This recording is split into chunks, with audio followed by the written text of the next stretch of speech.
Okay, here I'm going to show you what was going on behind the hands. The label is flagged out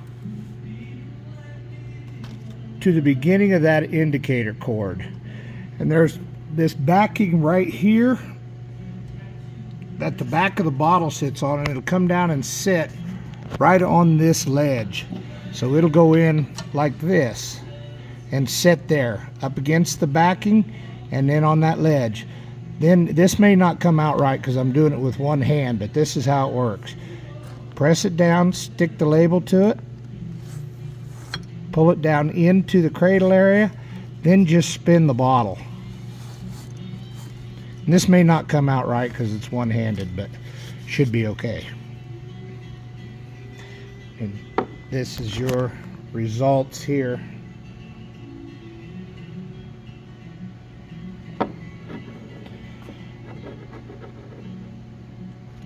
So that's what's going on behind the hands.